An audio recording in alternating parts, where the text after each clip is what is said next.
चरम तीर्थंकर श्रमण भगवान महावीर स्वामी के चरणों में कोटिश्वर वंदन। एक भव अवतारी चर्चा चक्रवर्ती भीष्म प्रतिज्ञाधारी अखंड बाल ब्रह्मचारी आचार्य सम्राट पूज्य श्री जयमल जी महाराज साहब के चरणों में कोटिश्वर वंदन। उन्हीं के 11वें पट्टेदार संग सुमेरु सरल मना प्रशांत चेता आचार्य सम्राट श्री सुखचंद्र जी महाराज साहब, व्याख्यान वाचस्पति वचन सिद्ध साधक उग्र विहारी आशु कवि 12वें पट्टेदार आचार्य प्रवच श्री पाशी चंद्र जी महाराज साहब, एस जैन समनी मार्ग के प्रारंभकर्ता अनुप्रिया ध्यान प्रणेता प्रवचन प्रभावक डॉक्टर श्री पदम चंद्र जी महाराज साहब को वंदन करते हुए सभी गुरु भगवंतों को वंदन करती हूँ। शमनी जी को मध्य रखना। हीरा जैसा जैन परिवार हमको मिला है ये उपहार, इंद्र नरेंद्र करते पुकार, जीती बाजी अब मत हार। छोटी छोटी बातों में शोर नहीं मचाना है, सुलझना है उलझना नहीं, घर को स्वर्ग बनाना है। हमको मिला है पवित्र नवकार, जीती बाजी अब मत हार। हीरा जैसा जैन परिवार हमको मिला है ये उपहार। क्यों तू भटके इधर उधर, जाना तुझको मोक्ष नगर, दुर्गति से बचना गई तो महापुरुषों की चले डगर। सुख शांति का ये है आधार, जीती बाजी अब मत हार। हीरा जैसा जैन परिवार हमको मिला है ये उपहार।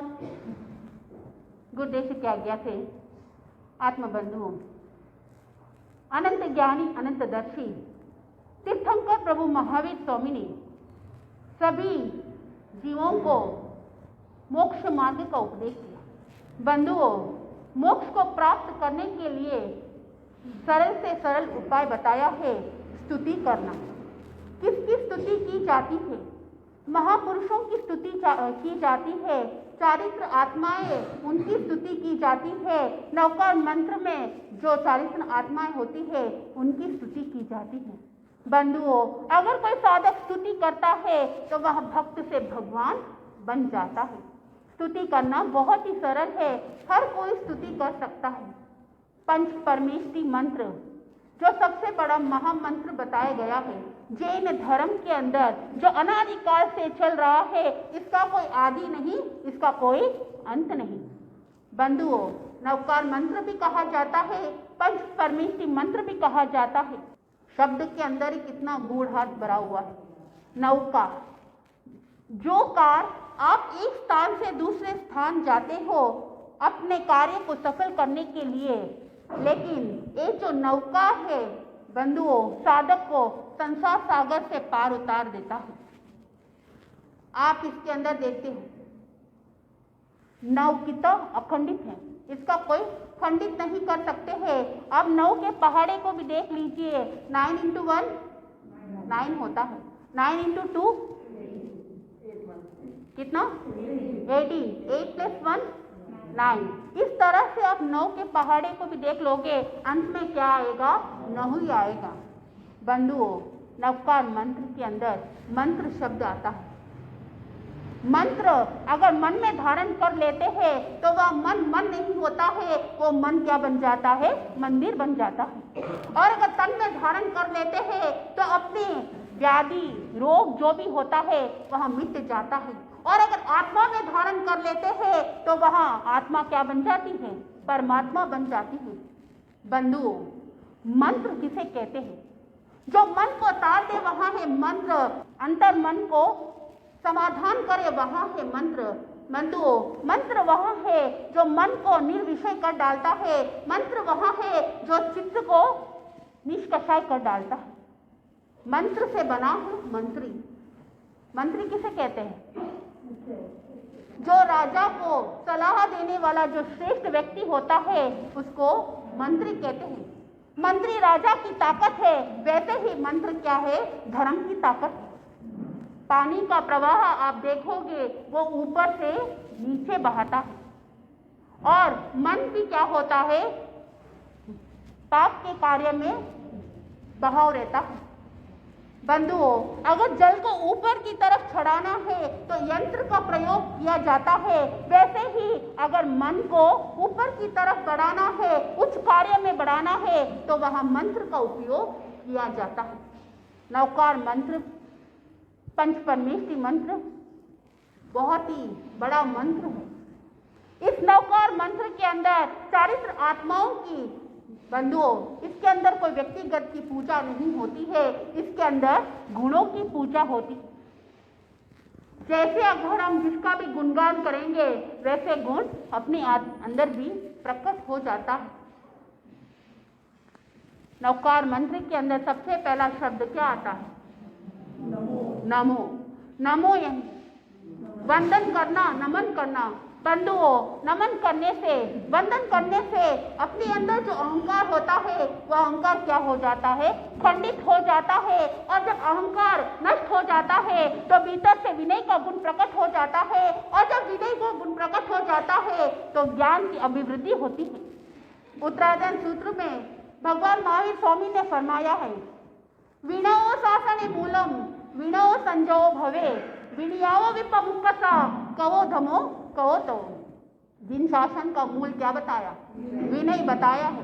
बंधुओं, अगर कोई साधक विनीत होगा तो वो संयम आराधना भी अच्छी तरह से कर सकता है, और अगर विनय हीन साधक रहेगा तो उसका धर्म नहीं रहेगा और उसका तप भी नहीं रहेगा।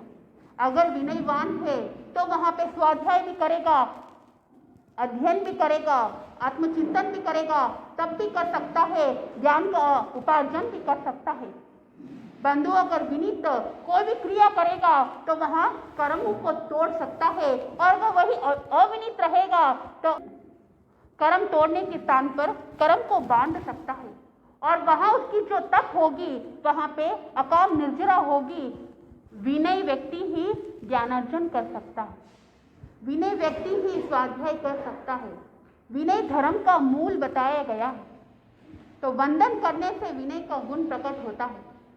बंधुओं, उत्तरायण सूत्र के अंदर भगवान महावीर स्वामी को पूछा कि वंदन करने से जीव को क्या लाभ की प्राप्ति होती है? वंदन करने से उच्च गोत्र कर्म उपार्जन होता है और नीच गोत्र कर्म क्षय होते हैं। एक बार मगध के उद्यान के बाहर भगवान महावीर स्वामी पधारे हुए थे। राजा श्रेणी भगवान महावीर स्वामी का उपासक नित्य दर्शन के लिए जाते थे, और जो मुख्य साधु होते हैं केवल उन्हीं को वंदन करते थे, पुनः लौट के आ जाते। इस तरह से नित्य उनका कार्य रहता था। जाते हैं, धर्म श्रवण करते हैं, वंदन करते हैं, पुनः लौट के घर आ जाते हैं। एक बार मन में विचार आया कि मैं क्या करूं, हमेशा प्रमुख साधु को ही वंदन करता हूं, तो अब मैं क्या करूंगा? जितने भी साधु हैं, भगवान महावीर स्वामी के 14 आदर्श साधु, उन सबको क्या करूंगा? वंदन करूंगा। देखो कितने उत्कृष्ट भाव। क्या आपके मन में कभी ऐसे भाव आए हैं? एक बार वंदन करोगे, उसी में आप क्या सोचोगे कि मेरी कमर की प्रॉब्लम है, मेरे स्पॉन्डिलोसिस की प्रॉब्लम है, मुझे झुका नहीं जाता है, अगर मैं झुकूंगी तो और ज्यादा दर्द हो जाएगी। लेकिन राजा श्रेणी के मन में ऐसे उत्कृष्ट भावनाएं, सबको वंदन करना प्रारंभ किया। बंधु, वंदन करने से अपना शरीर भी अच्छा रहता है। जैसे समनी जी ने ध्यान के माध्यम से बताया है कि पूरा शरीर ब्लड सर्कुलेशन व्यवस्थित हो जाता है। राजा श्रेणी भी वंदन करना प्रारंभ किया। एक को वंदन किया, दो को वंदन किया। वंदन करते करते उच्च भावना आ गई। तो इस तरह से वंदन करते गए बंधुओं। वंदन करते करते भगवान महावीर स्वामी ने क्या कहा, उच्च गोत्र कर्म का उपार्जन होता है और नीच गोत्र कर्म का क्षय होता है। तो राजा श्रेणिक इस तरह से एक एक साधुओं को वंदन कर रहे थे। बंधुओं, आधे साधुओं को वंदन करना कंप्लीट कर दिया। फिर आगे जैसे ही बढ़ रहे थे तो और वंदन कर, इस तरह से वंदन कर रहे थे। वंदन करते करते बंधुओं कहते हैं कि अगर शरीर थक जाता है तो कोई बात नहीं, वापस कार्य को प्रारंभ कर सकते हैं, लेकिन अगर मन थक जाता है तो उसका कोई उपाय नहीं है। इसलिए कहा जाता है कि मन के हारे हार है और मन के जीते जीत है। सब खेल किसका है? मन का है। अगर मन आपका स्वस्थ रहेगा तो आप 100 गुना काम ज्यादा कर सकते हो। बंधुओं, घर के अंदर महिलाएं इतनी काम करती है, अगर किसी ने कुछ कह लिया कि दिन भर तुम क्या करते हो, तो आपका क्या होगा? मन परिवर्तित हो जाएगा। इतना सब मैं करती हूँ फिर भी यश नहीं मिलता है। और अगर थोड़ा सा शाबाशी दे देते हैं कि तुम काम में बहुत अच्छी हो, बहुत निपुण हो, विवेक के साथ कार्य करती हो, तो उस महिला के अंदर क्या हो जाता है? उत्साह आ जाता है और 10 गुना काम कर लेती है। बंधुओं, राजा श्रेणिक भी वंदन कर रहे थे। गौतम स्वामी ने भगवान महावीर स्वामी से पूछा कि ये जो वंदन कर रहे हैं इससे क्या लाभ की प्राप्ति होगी? राजा श्रेणिक वैसे जैसे जैसे साधुओं को वंदन करते गए, थोड़ा सा शरीर से भी थक गए थे और मन से भी थकावट आ गई थी, इसलिए रुक गए थे। लेकिन जैसे ही गौतम स्वामी ने भगवान महावीर स्वामी को पूछा तो भगवान महावीर स्वामी ने कहा कि इन्होंने 7 नारकी के जो कर्म बांधे थे, अभी वंदन के कारण से 6 नारकी कर्म टूट चुके हैं, शेष 1 नारकी के कर्म बाकी हैं। जिनके मन में और क्या हो गया? वंदन करने की भावना जागृत हो गई। लेकिन बंधुओं, निस्वार्थ भाव से जो कार्य की जाती है वहां पे अधिक लाभ की प्राप्ति होती है, लेकिन जहाँ पे स्वार्थ की भावना आ जाती है वहां पे कोई लाभ की वांछित लाभ नहीं मिलता है। कहने का मतलब ये है कि नमोक्ष शब्द के अंदर बताया है वंदन करना। वंदन करने से आपने भाव जाना। सबसे पहले जो शब्द बताया नमो, नमो अरिहंताण। बंधुओं, अरिहंत भगवान किसे कहते हैं? जिन्होंने 4 घाती कर्मों को नष्ट कर लिया। अरि यानी शत्रु, हन यानी नष्ट करना, जिन्होंने अपने शत्रुओं का नाश कर लिया है। बंधुओं, बाहर के शत्रुओं को नष्ट करना बहुत ही आसान है, लेकिन अपने भीतर जो शत्रु है, राग, द्वेष, क्रोध, मान, माया, लोभ आदि जो शत्रु है, इनको नष्ट करना है। तो उन्होंने अपने भीतर के शत्रुओं को नष्ट कर लिया है। और ऐसे जो होते हैं वो अरिहंत होते हैं, जो 4 कर्मों को, घाती कर्मों को नष्ट कर लिया, जो अपने भीतर के शत्रुओं को नष्ट कर लिया। इस तरह से इसके अंदर नमो अरिहंताणम यानी अरिहंत भगवान को क्या करते हैं? नमन करते हैं। नमो सिद्धाणम, जिन्होंने सारे सिद्धियों को प्राप्त कर लिया, जिन्होंने 8 कर्मों को नष्ट कर लिया है, जो जन्म मरण के श्रृंखला से हमेशा के लिए मुक्त हो चुके हैं, उनको नमो सिद्धाणम यानी सिद्ध भगवान को वंदन कर रही हूँ। नमो आयर्याणम, आचार्य भगवान को वंदन करना, जो संघ के नायक होते हैं। नमो उपाध्यायाणम, उपाध्याय को वंदन करना। बंधुओं, जो स्वयं पढ़ते हैं और दूसरों को भी पढ़ाते हैं। नमो लोये सव्व सावनम, लोक के जितने भी साधु साध्वी है सबको एक साथ में वंदन बताया गया है। बंधुओं, अगर आप कभी वंदन करते हो तो उस समय अमुक अमुक आचार्य भगवान या उपाध्याय भगवान को स्मरण करके वंदन कर लेते हो। लेकिन अगर कोई नवकार मंत्र का ध्यान करेगा, नवकार मंत्र का स्मरण करेगा, तो लोक में जितने भी आचार्य है, लोक में जितने भी उपाध्याय है, लोक में जितने भी साधु साध्वी है, उनको एक साथ में क्या हो जाता है? नमन हो जाता है। नवकार मंत्र में इतनी शक्ति है। इतनी शक्ति है कि धर्मेंद्र और पद्मावती आपने सुनाई है, जो अग्नि के उसमें जल रहे थे, तो उस समय कमट को ध्यान में था कि अंदर दोनों नाग के जोड़े जल रहे हैं, लेकिन वो तो क्रिया कर रहा है, तो इस तरफ से उनको बचाने वाले कौन? पार्श्वनाथ भगवान, जो तीर्थंकर होते हैं तो जन्म से ही 3 ज्ञान लेकर आते हैं, मति ज्ञान, शुद्ध ज्ञान और अवधि ज्ञान।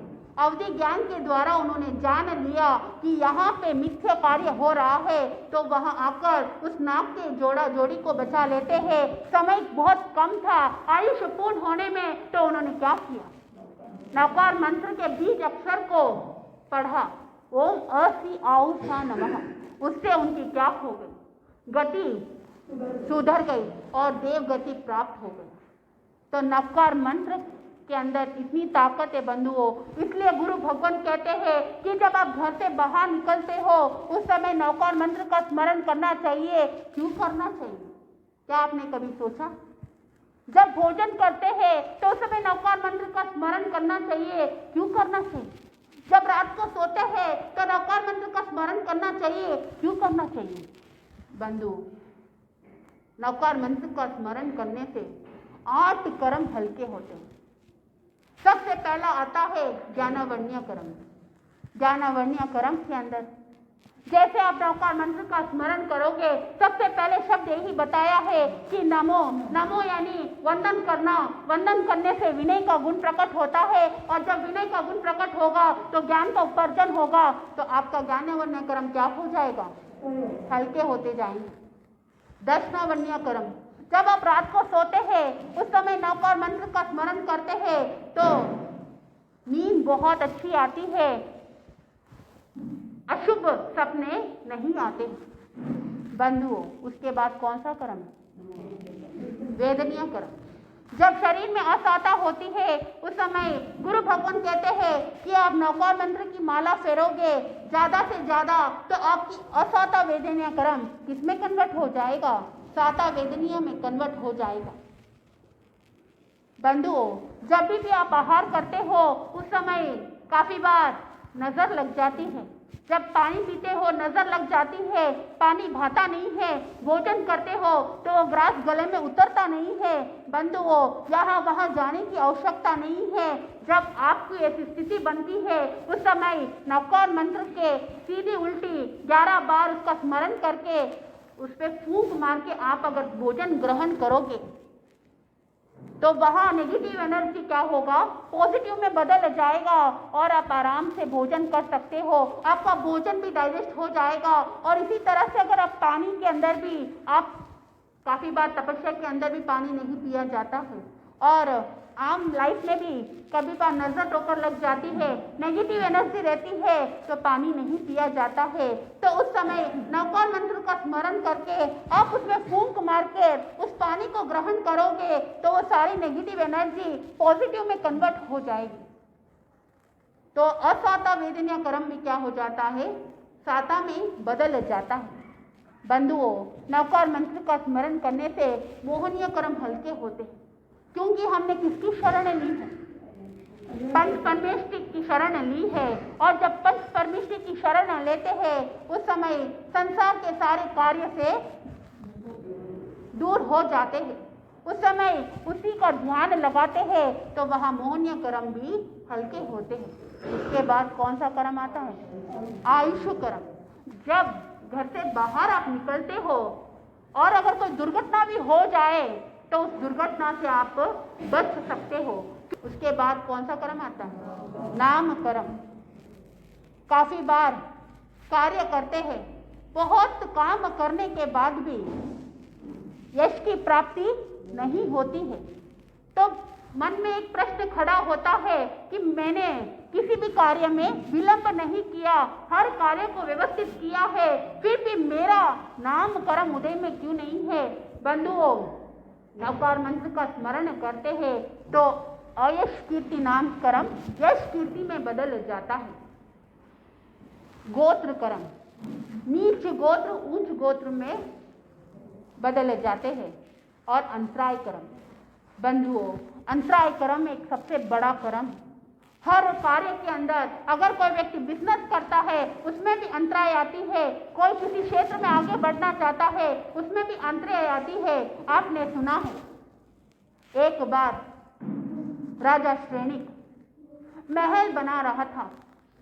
जब भी वो महल बनाता है और सुबह वापस गिर जाता है, इस तरह से प्रतिदिन चल रहा था। चलते चलते राजा श्रेणिक ने एक ज्योतिषी को बुलाया और पूछा कि यहाँ पे ऐसा कौन सा दोष है जिसके कारण से कार्य सफल नहीं हो पाता है। बंधुओं, ज्योतिष ने कहा कि यहाँ पे देव शक्ति का प्रकोप है। अगर आप किसी 32 लक्षण वाले बालक की बलि चढ़ाओगे तो ये कार्य सफल हो जाएगा, जो विघ्न है विघ्न टल जाएगा, अड़चन दूर हो जाएगी। राजा श्रेणिक ने घोषणा करवा दी, नगर के अंदर जो भी अपने पुत्र को, जो भी अपने बालक को 32 लक्षण वाले बालक को अगर देंगे तो उसके जो वेट होगा उस वेट के अनुसार उसको स्वर्ण मुद्राएं दी जाएंगी। कौन ऐसी माँ होगी जो अपने पुत्र को बलिदान के लिए दे? कोई नहीं देते हैं। लेकिन संसार स्वार्थ है। जब स्वार्थ के ऊपर अगर आन जाता है, जब लोभ बढ़ जाता है, तब वहां पे आगे पीछे कोई किसी के लिए नहीं होता है।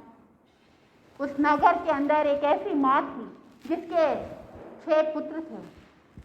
तो उस माँ ने सोचा कि वैसे भी गरीबी है और पुत्र का पालन पोषण करने के लिए बहुत ही कष्ट हो रहा है, अगर मैं अपने एक पुत्र को दे दूं तो ज्यादा कोई फर्क पड़ने वाला नहीं है। जो गांव में घोषणा की थी तो माँ ने कह दिया, मैं अपने पुत्र को देने के लिए तैयार हूँ। सैनिक आ जाते हैं उसके घर, उस बालक को लेके जाते हैं। वह बालक रोता है, विलखता है, तड़पता है कि माँ मुझे कहाँ लेके जा रहे हैं। और वो सैनिक उसको लेके जा रहे हैं, घसीटते लेके जा रहे हैं। बालक रो रहा है, क्रंदन कर रहा है। बंधुओं, उसकी पुकार किसी ने सुनी? किसी ने नहीं सुनी। माँ का हृदय भी रोने लग गया, लेकिन क्या करे, मजबूरी के कारण से। अब वो बालक को लेके जा रहे हैं सैनिक। बालक पूछ रहा है, मुझे कहाँ लेके जा रहे हो, किसके लिए लेके जा रहे हो, मुझे काम तो बताओ, किस काम के लिए मुझे यहाँ लेके जा रहे हैं। फिर भी कोई किसी को बताने वाला नहीं है। बंधुओं, उस बालक को लेके गए और ले जाकर उसको अग्नि पर बिठा। लेकिन उस बालक को याद आया था कि मुझे किसी मुनि ने नौकर मंत्र याद करवाया था और कहा कि कभी भी अगर संकट आ जाता है उस समय नौकर मंत्र का ध्यान करना, संकट क्या हो जाएगा, टल जाएगा। वह बालक ने देखा कि अब संकट, बहुत बड़ा संकट आया हुआ है।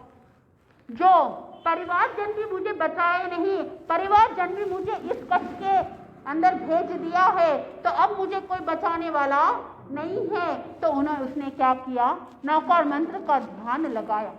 बंधुओं, जैसे ही नौकार मंत्र का ध्यान लगाया, वहां पे वो सिंहासन बन जाता है।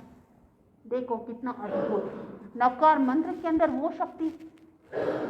अब राजा श्रेणिक और सभी लोग देख रहे हैं, ये कौन सा चमत्कार हो गया। उस बालक को पूछा कि तुमने क्या ऐसा कौन सा मंत्र का उच्चारण किया जो ये ऐसा हो गया। बंधुओं, बालक कहता है कि मैंने सिर्फ नवकार मंत्र का ध्यान किया है।